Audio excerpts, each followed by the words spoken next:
Sofonias, capítulo 3.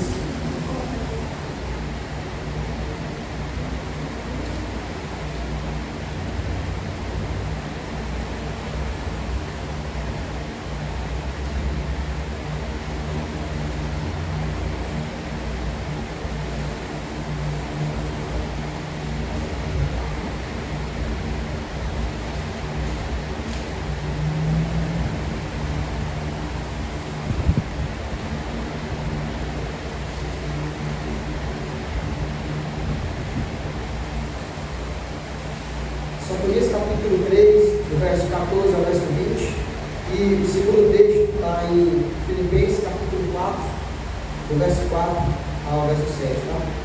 Vou pedir primeiro que você deixe aberto em Sofonias, dos profetas menores. Antes da gente ler o texto, propriamente dito, para a gente começar a emergir no texto, eu estava refletindo. Há um trecho de uma pregação do Jonas Madureira que ele diz o seguinte: nós que utilizamos o púlpito, nós pregadores, o que Deus espera de nós pregadores é a cópia. É a cópia. A gente não está aqui para inventar a roda, a gente não está aqui para revelar algo novo, nada disso. Nós estamos aqui para repetir e repetir. E esta é uma verdade. Porque nós repetimos, os apóstolos repetiam aquilo que Jesus pregou e ensinou. Os reformadores buscaram repetir e pregar aquilo que os apóstolos ensinaram. E nós, pregadores, o que nós fazemos não é inventar a roda. A gente não está aqui para trazer algo novo. A gente está aqui para falar daquilo que já foi dito. E por sinal daquilo que é comum a todos, todos têm acesso, que é as Escrituras Sagradas. Então a gente não está aqui para dizer algo novo, trazer uma revelação nova, nada disso. Nós estamos aqui para repetir. Repetir o Evangelho de Jesus Cristo, repetir o Evangelho de Cristo, de pessoas que já falaram e por aí vai. Tá? E pensando nisso, eu estava refletindo nas palavras de Jonas Madureira, busque associar com o porquê disso. E aí eu encontrei em nós essa capacidade, né? Vou compartilhar agora no Instagram, que é a nossa capacidade como seres humanos de esquecimento. Nós temos uma capacidade como seres humanos de nos esquecermos das coisas. Ora, nós muitas vezes precisamos até da tecnologia, né? Para ajudar a gente a se lembrar de um remédio, para se lembrar da hora de sair, da hora de a gente se ajeitar para o compromisso. A gente precisa, às vezes, colocar na agenda que tal dia tem compromisso, porque a gente se esquece, é natural, a gente se esquece. Então esse esquecimento está entranhado em nós. A palavra que a gente vai ver no texto de Sofonias, mais especificamente no capítulo 3, do 14 ao 20, na verdade, Deus ele já tem mudado a tonalidade através do profeta para o seu povo. No capítulo 1 e 2, Deus veio com um duro julgamento para o povo. O povo estava pecando contra Deus porque eles haviam fora o distanciamento em razão dos seus pecados, é óbvio. Não existe outra causa que afaste o povo de Deus a não ser o pecado. Fora o afastamento do povo de Deus em razão dos seus pecados, o povo, no dia do Senhor, nos cultos solenes, eles estavam fazendo uma bagunça. Eles estavam trazendo práticas idólatras de cultos a Baal e trazendo essas práticas para o culto solene, para o culto ao Senhor. Então Deus se encontra profundamente irritado, indignado. Deus usa o profeta Sofonias para trazer o julgamento. Deus está dizendo, Deus procura trazer de forma clara: eu vou castigar vocês. Deus, no capítulo 1 e 2, usando o profeta Sofonias, eu trouxe apenas um verso do capítulo 1, ele diz assim, de fato, consumirei todas as coisas, estenderei a mão contra Judá e contra todos os habitantes da terra. Então, no início do capítulo, por meio do profeta Sofonias, Deus parece se achegar ao povo com seu julgamento de uma maneira mais abrupta, rígida para o povo, garantindo que vai corrigir o povo. garantindo que vai castigar o povo. Só que o texto que nós vamos refletir hoje, em Sofonias 3, Deus muda essa tonalidade. Há aqui uma espécie de uma natureza restauradora de Deus. Uma natureza restauradora de Deus que é indicada justamente nessa mudança de tonalidade. Ora, meus irmãos, o texto em Provérbios diz que o pai corrige ao filho a quem ama. Toda correção de Deus, lembre-se, é para nos trazer de volta. Toda correção do Senhor, às vezes a gente está indo longe demais, e Deus nos traz de volta. Deus garante que vai castigar o povo, ao passo que Deus garante que vai castigar o povo com dureza, com firmeza, em razão dos seus muitos pecados. O Senhor, nesse texto aqui, que a gente vai observar agora, Ele muda essa natureza. Ele traz agora esperança. Ele garante ao povo que estará no meio deles, apesar do castigo, apesar da correção. Eu quero ler com vocês, vamos observar, a partir do verso 14. A gente vai ver do 14 ao 20, tá? Ele diz assim: cante, ó filho de Sião, grite de alegria, ó Israel, alegre-se e exulte de todo o coração, ó filho de Jerusalém. O Senhor retirou as sentenças que eram contra você e afastou os seus inimigos. O rei de Israel, o Senhor, está no meio de você. Você não precisa mais temer nenhum mal. Naquele dia se dirá a Jerusalém: não tenha medo, ó Sião, não desfaleçam as suas mãos. O Senhor, seu Deus, está no meio de você, poderoso para salvar. Ele ficará muito contente com você. Ele a renovará no seu amor e se encherá de júbilo por causa de você. Congregarei os que estão entristecidos por se acharem afastados das festas solenes, estes que são do seu meio e sobre os quais pesam afrontas. Eis que naquele tempo agirei contra todos que a afligem, salvarei os que cocheiam, recolherei os que foram expulsos, farei deles um louvor e um nome em toda a terra, em que forem envergonhados. Verso 20: naquele tempo farei com que vocês voltem e os recolherei. Certamente farei de vocês um nome e um louvor entre todos os povos da terra, quando eu restaurar a sorte de vocês diante dos seus próprios olhos, diz o Senhor. É importante a gente lembrar, a partir desse texto que o Senhor está dizendo, o quão duro o Senhor se direcionou a eles no capítulo 1. Eu vou acabar com tudo. Eu vou pesar minha mão contra Judá e todos os habitantes de Jerusalém. Vocês bagunçaram o culto do Senhor. Vocês pecaram contra o Senhor. Todo afastamento do povo de Deus ao Senhor em razão dos seus pecados. Isso precisa ficar claro para nós. Mas nós que pertencemos ao Senhor, como eu citei em Provérbios, o Senhor nos corrigirá. Ele vai nos corrigir. Porque nós fomos salvos por um alto preço. Preço de sangue.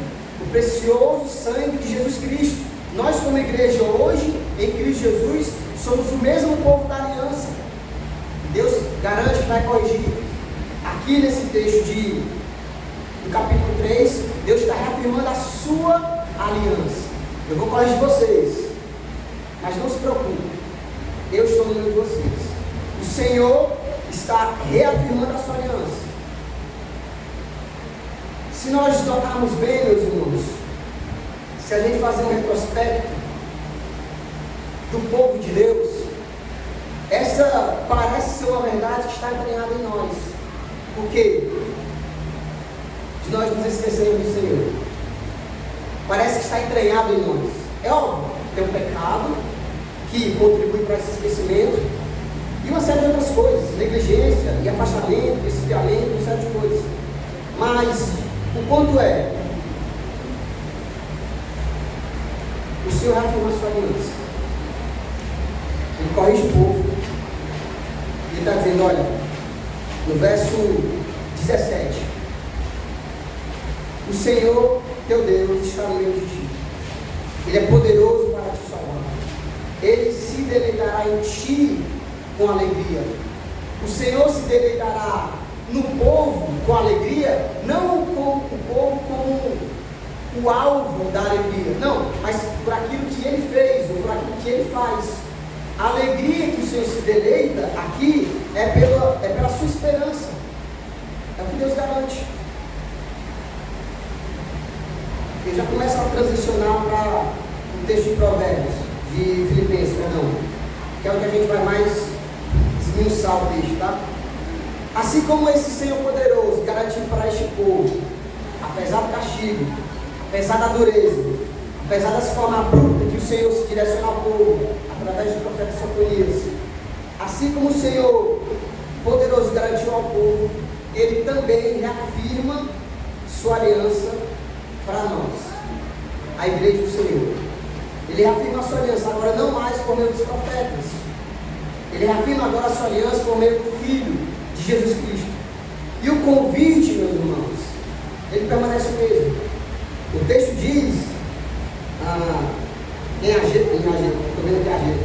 Sofonias, alegrem-se, cante com júbilo, cante com alegria.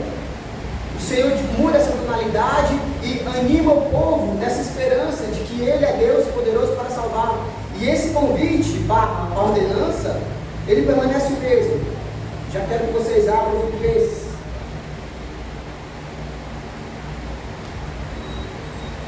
Filipenses capítulo 4. É o texto que a gente vai mais esmiuçar o texto. Peço que você deixe aberto.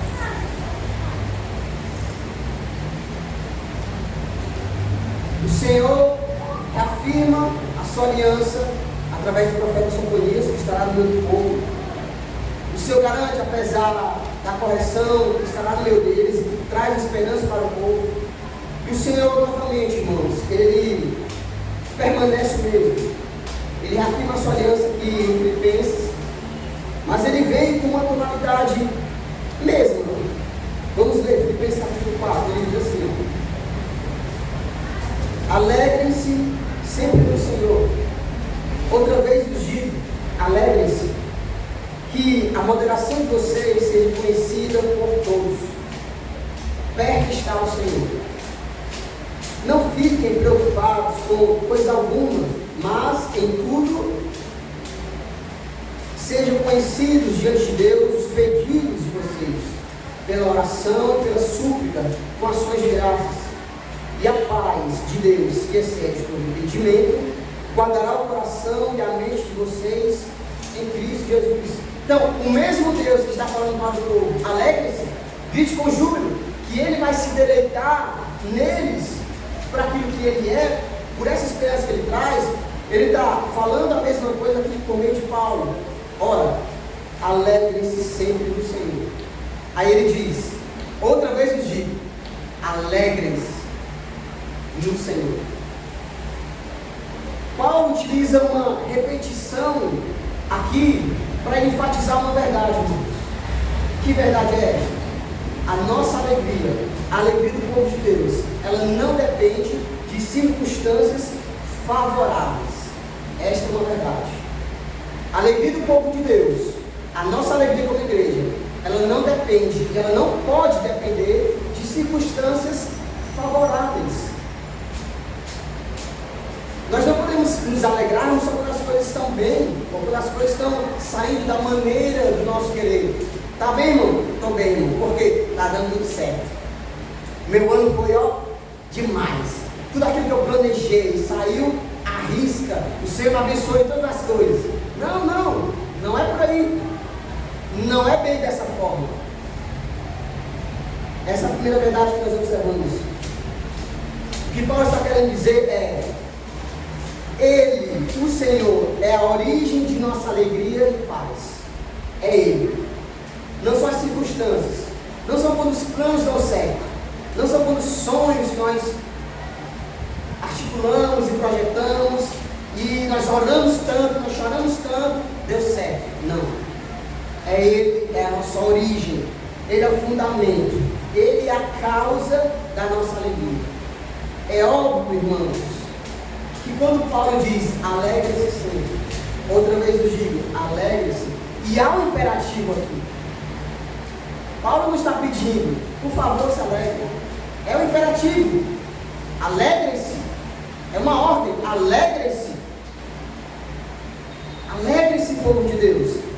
E é óbvio, meus irmãos, que quando Paulo faz, ele não está querendo dizer que o seu povo jamais se entristecerá.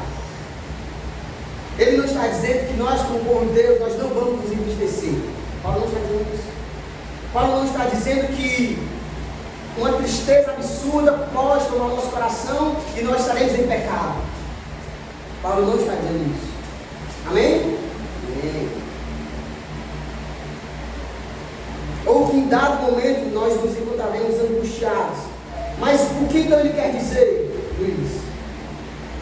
É que nós devemos encontrar nele, em Cristo, motivos e mais motivos para sorrir, para estar alegre, apesar delas. As circunstâncias não são favoráveis. Os planos deu tudo errado. Aquilo que eu tanto esperei não aconteceu. É encontrar nele, Cristo, motivo para sorrir, motivo para estar alegre, apesar delas. É como se Paulo estivesse dizendo, olha, vocês precisam direcionar o olhar de vocês. O olhar de vocês para aquilo que é eterno. É isso que Paulo está dizendo. O nosso olhar precisa estar para aquilo que é eterno.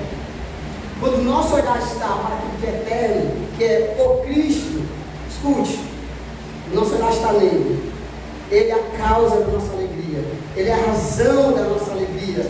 Apesar das circunstâncias, nós encontramos motivos e mais motivos para estarmos alegres. A tristeza, que é comum, que é um sentimento natural de qualquer pessoa, ela encontra o seu lugar. Escute isso. Ela vai encontrar o seu lugar. Ela não tomará todo o lugar. Você entende? Os nossos olhos no Senhor, a tristeza tem o seu lugar. Eu estava conversando com o Ivan agora há pouco, e ele falou assim, cara, é difícil, mas está tudo bem. E eu falei com ele, né? Mas está bom. E eu falei assim, e é isso. O que é o mais está bom, que eu estava falando com ele agora há pouco? O que é o tudo bem? É, os nossos olhos estão tão no Senhor, estão tão centrados na eternidade, que nós estaremos passando por um momento de tristeza, de angústia, de preocupação, e a gente vai conseguir dizer, mas está tudo bem. Sabe? Porque o seu olhar não está aqui, o seu olhar está lá. Então, está duro, está difícil, e a gente vai dizer, cara, aí eu vou melhorar e falar, Ivo, mas Jesus é bom. Sabe? Que a gente olha para o todo.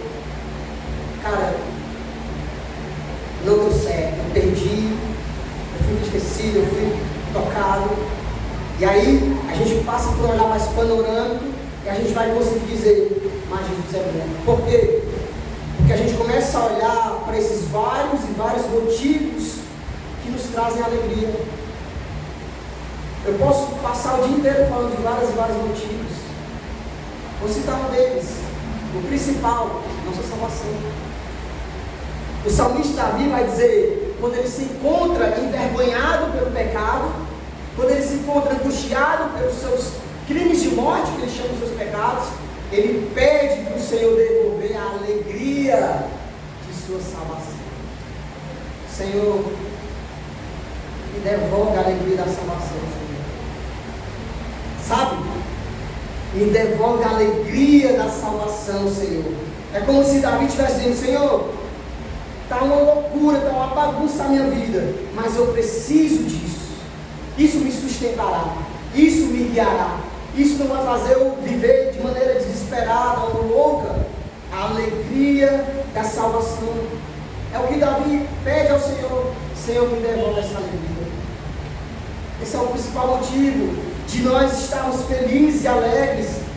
A alegria da salvação, Deus.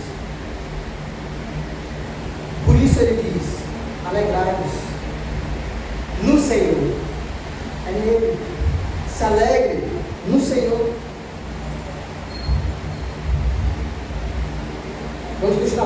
Ele diz, verso 5, que a moderação de vocês seja conhecida por todos. Que a moderação de vocês seja conhecida por todos. A palavra grega aqui traduzida como moderação, ela denota um espírito generoso ou tolerante. Seria melhor traduzido, um espírito generoso ou tolerante. Ou seja, é o que está acima das ofensas. É o tipo de pessoa que não insiste em seus direitos. É o tipo de pessoa que descobriu o segredo da alegria. Qual é, Luiz? Ele aprendeu a perder. Espírito generoso. Esse tipo de pessoa, ele descobriu o segredo da vida. Ou melhor dizendo, da alegria. Ele não insiste em seus direitos. Sabe aquela pessoa que ele quer porque quer ser atendido. Está com esse espírito não de generoso, não tolerante. Ele está cheio de qualquer outra coisa, menos de alegria. Mas o que Paulo está dizendo é que a moderação de vocês seja conhecida por todos. Tenha esse espírito de generosidade, tolerante. Ou seja, ela entendeu, ela abre mão. Ela não vai estar brigando. Não, mas eu quero desse jeito. Mas eu quero que aconteça desse jeito.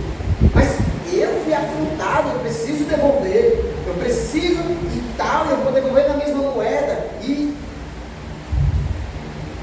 ele aprendeu a perder, gente. Eu queria que essa parede fosse preta.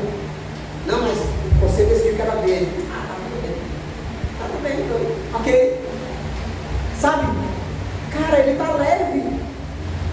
Ok, então. Eu queria ir para tal lugar, não deu certo. Ok. Então tá. Ele está leve. Ele aprendeu a perder. Talvez seja essa o principal quê desse espírito generoso. Talvez a gente esteja brigando demais pelos nossos direitos. Talvez a gente esteja importunando demais. Não, mas eu quero exatamente do jeito que eu quero. Se não for assim, eu não quero. Se não estiver desse jeito, eu não quero. E aí, o nosso coração acaba cheio de insatisfação. Pessoa chata, meu Deus do céu. Chata.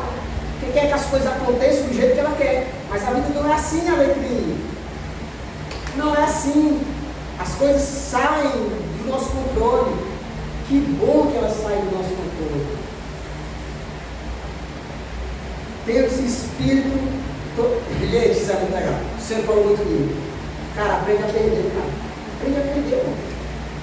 E eu sou uma pessoa difícil de saber perder. Eu não gosto de perder. Eu fico irritado quando eu perco. Essa gincanazinha, eu me irrito quando eu perco. Cara, aprende a perder. Aí tem aquele ditadozinho: é melhor ter paz do que razão. Cara, é melhor ter paz, bicho. Aprende a perder, mano. Às vezes você vai estar até com a razão. Luiz, cara, mas foi fulano que falou besteira. Foi fulano que me machucou. Foi ele que fez isso. E talvez seja verdade. Mas se você tiver com esse espírito, você vai fazer mais do que o Evangelho te pede. Você vai lá. Olha, irmão, eu te perdoo, cara. Nós somos adultos. Nós somos cristãos. Então vamos agir como adultos e cristãos. Irmão, eu não gostei se você falou isso, falou aquilo, mas eu te perdoo, cara. Não está carregado isso no coração. Isso é ruim. Aí o Senhor vai trabalhando. Nós somos transformados. E ele diz, aqui ele reafirma a sua aliança. A mesma aliança que ele reafirmou através do profeta Sofonias, ele está dizendo na sua igreja. Ele diz, perto está o Senhor. Meus irmãos, perto está o Senhor. O Senhor Jesus Cristo, irmãos, está nesse lugar. Creia que o Senhor Jesus está nesse lugar, irmãos. Essa reunião, sem a presença de Jesus, é qualquer outra coisa, menos um culto. Essa reunião, sem crermos que nós viemos adorar o Senhor Jesus, é qualquer outra coisa. É um clube, é uma reunião, é um rolê, sabe? Que a gente vem despretensiosamente, a gente vem, vou lá cumprir a agenda, menos no culto. A gente precisa lembrar que quando nós saímos no domingo para este lugar, nós precisamos centralizar o nosso coração, ou canalizar o nosso coração. Eu vou para aquele lugar, me reunir com os irmãos para adorar a Jesus. Perto está o Senhor. Ele é o Salvador. Ele é o Senhor. Nós encontraremos nessa verdade alegria. Às vezes a gente vem angustiado, triste, desesperançoso. Nós viemos para cá, ouvimos uma palavra de esperança, e o Senhor reanima o nosso espírito. Sabe aquela imagenzinha do Instagram? Eu já vi, né? É um gatinho entrando pro quarto, né? Um gatinho entrando pro quarto, ele vai orar. Aí embaixo quando ele sai do quarto é o leão. Tipo isso. Nós viemos tristes, às vezes tomados pelo pecado até, nós confessamos os nossos pecados. Por isso a confissão. E nós louvamos ao Senhor, e nós ouvimos a palavra do Senhor, reanima o nosso espírito. E nós estamos saindo aqui como, sem essa parada coach, tá? Como leões, né? Para a vida. Sabe? Fortes com a palavra do Senhor, cheios do Espírito Santo. Verso 6: não fiquem preocupados com coisa alguma, mas em tudo sejam conhecidos diante de Deus os pedidos de vocês pela oração e pela súplica com ações de graça.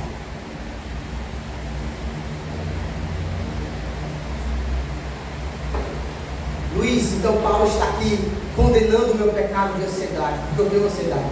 Não, irmãos, calma. Paulo aqui não está condenando uma ansiedade que é natural que nós sentimos. Somos seres humanos, assim como a tristeza. O que é que Paulo está condenando aqui? Aqui na minha versão diz, não fiquem preocupados. Talvez na sua versão diz, não andeis ansiosos por coisa alguma. Irmãos, o que Paulo está condenando aqui é uma espécie de ansiedade que é incompatível com a confiança em Deus. Não é a ansiedade natural que nós sentimos. Ficamos ansiosos por uma coisa ou outra. Mas é uma espécie de ansiedade que é incompatível com a confiança em Deus. Essa Paulo está condenando. Essa o Evangelho está condenando.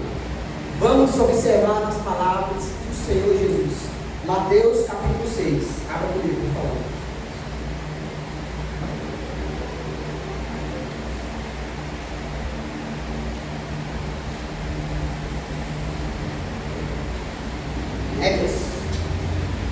Mateus capítulo 6, a partir do verso 25 ao verso 24. Isso aqui são as palavras de Jesus. Jesus está ensinando os apóstolos e a multidão está em volta. Mateus 6, 25 ao 24. 25 ao 34, perdão. Se falar línguas aqui, acabou. 25 ao 34. Todo mundo abriu? Olha o que Jesus está dizendo. Por isso, digo a vocês, não se preocupem com a sua vida, quanto ao que irão comer ou beber, nem com o corpo, quanto ao que irão vestir. Não é a vida mais do que o alimento, e não é o corpo mais do que as roupas? Aí ele nos chama para observar. Observem as aves do céu, que não semeiam, não colhem, nem ajuntam em celeiros. No entanto, o Pai de vocês, que está no céu, as sustenta. Será que vocês não valem muito mais do que as aves? Quem de vocês, por mais que se preocupe, pode acrescentar um côvado ao custo de sua vida? E por que se preocupam com o que vão vestir? Observem como crescem os lírios do campo. Eles não trabalham nem fiam. Eu, porém, afirmo a vocês que nem Salomão, em toda a sua glória, se vestiu como qualquer deles. Ora, se Deus veste assim a erva do campo, que hoje existe e amanhã é lançada no forno, não fará muito mais por vocês, homens de pequena fé? Portanto, não se preocupem, dizendo que nós comeremos, ou que beberemos, ou com que vestiremos, porque os gentios é que se preocupam é que procuram todas essas coisas. O Pai de vocês que está no céu sabe que vocês precisam de todas elas. Mas busquem, em primeiro lugar, o reino de Deus e a sua justiça. Todas essas coisas lhe serão acrescentadas. Portanto, não se preocupe com o dia de amanhã, pois o amanhã trará os seus cuidados. Basta ao dia o seu próprio mal. Estas são as palavras do Senhor. Então o que é que Paulo está condenando aqui? Esta ansiedade, irmãos, descontrolada. Essa ansiedade é um tipo de ansiedade que é incompatível com os cuidados do Senhor. São verdades que o Senhor está dizendo ao nosso respeito. Você se preocupa com o quê? Os animais não plantam, não colhem as árvores do céu e o Senhor sustenta. Será que nós não somos mais dignos do que elas? E a gente precisa, irmãos, encontrar nas palavras de Cristo, no Evangelho, este cuidado, esta alegria. É que eu venho dizendo sempre, irmãos, se eu e você, nós não encontrarmos nas verdades do Evangelho a alegria, a motivação para prosseguir, a fé para caminharmos juntos, você não vai encontrar em outro lugar. Eu não vou conseguir fazer isso com você. Um amigo, o seu marido, a sua esposa, o seu filho, o seu amigo, ninguém vai conseguir fazer isso com você. Você precisa olhar para as verdades do Evangelho e crer nas verdades do Evangelho. Por isso que Paulo está dizendo, olha, não se preocupe com coisa alguma. O Senhor cuida de nós. O Senhor tem guardado a nossa vida. Embora aconteçam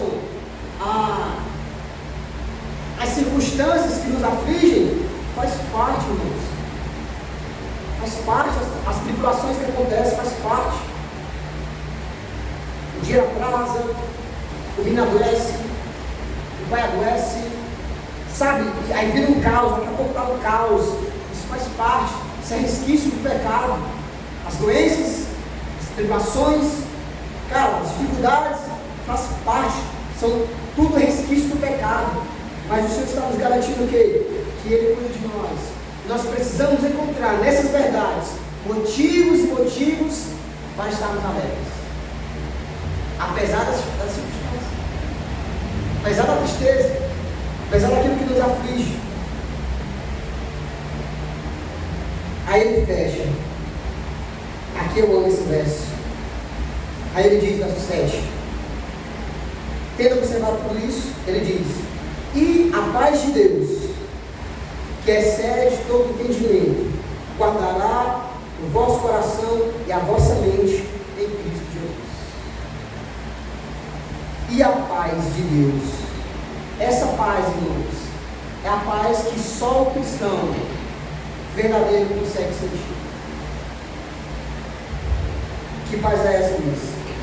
É uma paz que excede o entendimento, ou seja, para os ímpios, para quem não está iluminado pelo Evangelho, diante das circunstâncias, diante das dificuldades, é para ele se afogar na tristeza, é para ele se encontrar angustiado a ponto de enlouquecer.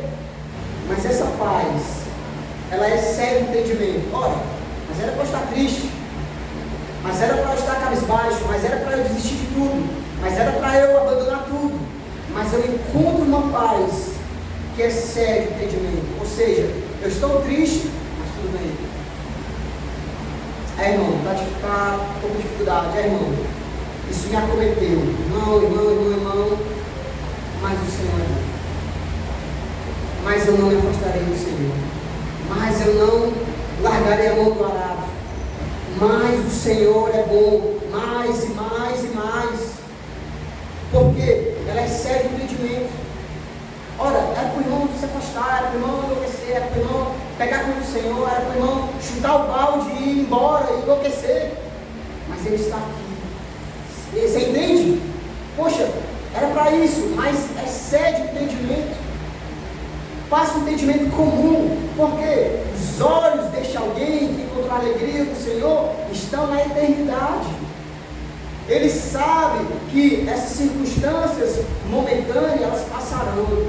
Ele sabe que a dor, como o Evandro cantou, ela é por enquanto, irmãos. Ela sabe que essa angústia, ela é por enquanto, irmãos. Ele sabe, é por enquanto.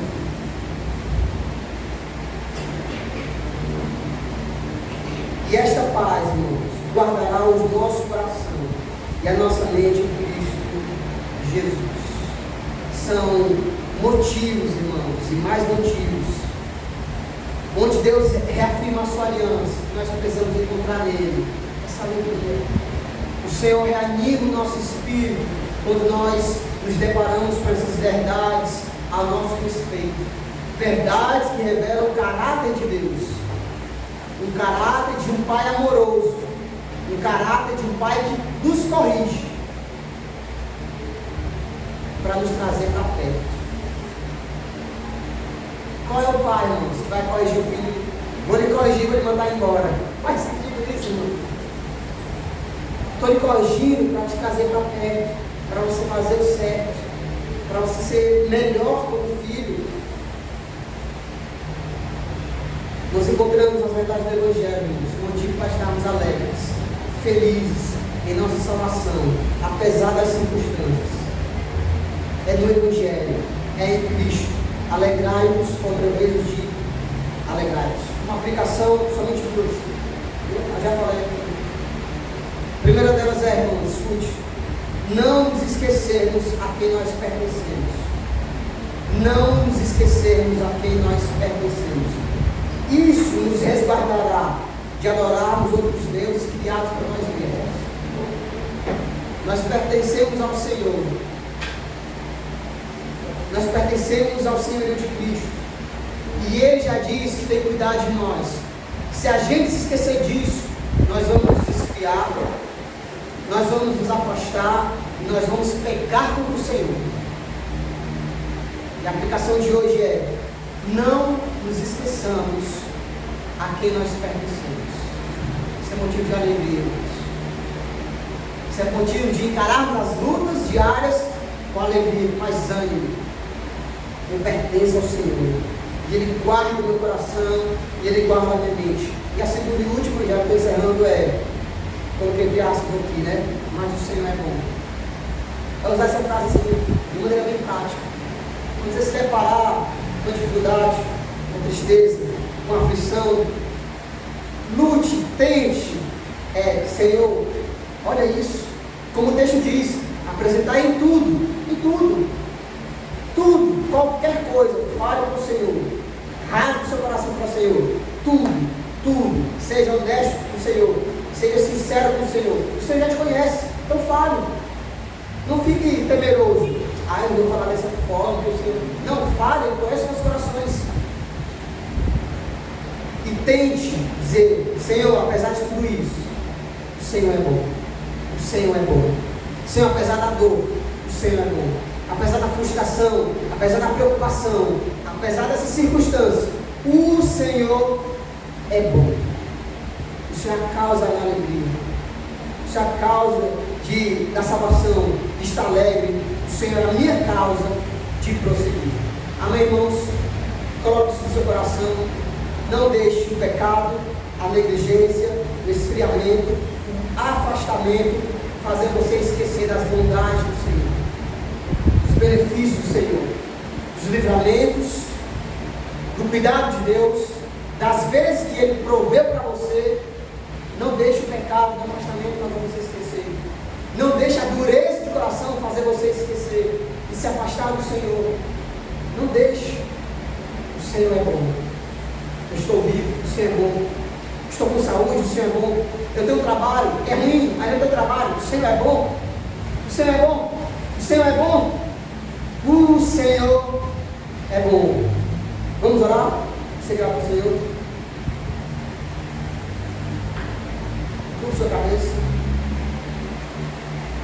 Senhor, nós te agradecemos, Senhor. Nós louvamos o teu santo nome.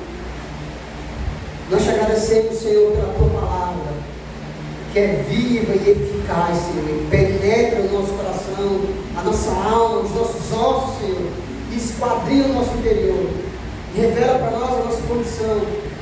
Obrigado, Senhor, porque nós cremos que a Tua palavra nos move para crermos em Ti, Senhor. Nós cremos que Tu és a nossa causa primária de ser um povo alegre, Senhor. Nós não sofreremos mais a condenação eterna, porque o Senhor pagou por nós os nossos pecados. Nós cremos isso. Isso são motivos, Senhor, para andarmos felizes e alegres, apesar das circunstâncias que não são favoráveis. Eu oro, Senhor, para que o Teu Espírito Santo nesse momento anime o coração do Teu povo, Senhor. Em nome de Jesus, aquele que está frio, aquele que está desanimado, Senhor, aquele que está pensando em desistir, aquele que tem pensado, Senhor, em chutar o pau da barraca, aquele que está pensando, Senhor, em não caminhar mais com a igreja, Senhor, que Teu Espírito Santo anime o seu coração, anime a sua alma, Senhor, trazendo a alegria, como o salmista Davi diz, a alegria da salvação, Senhor, a alegria, Senhor, de que o Senhor nos salvou, a alegria que nos faz prosseguir, a alegria, Senhor, que nos faz animar os nossos irmãos, mesmo quando nós estamos feridos, mesmo quando estamos angustiados, uma alegria que nos faz motivar, que nos traz fé, esperança, Senhor. Anima o coração dos meus irmãos, Senhor. Esses que estão aqui nessa manhã, aqueles que não vieram, Senhor, visite os seus corações com essa alegria. Não deixe, Senhor, não permita que o pecado, que a ilusão do pecado, que a ilusão do erro, Senhor, possa afastá-los de Ti, Senhor, porque perto está o Senhor. Anima-nos com as Tuas verdades, Senhor, de que o Senhor tem cuidado de nós, mesmo que nós não mereçamos, Senhor, o Senhor tem cuidado de nós. Amplia o nosso olhar, Senhor, para as Tuas bondades, amplia o nosso olhar para a Tua salvação, para a nossa salvação em Ti, Senhor, e nos faz viver como um povo mais feliz e alegre desta terra, Senhor, apesar das tristezas e dificuldades, Senhor. Em nome de Jesus nós oramos com fé e Te agradecemos nessa manhã. Amém.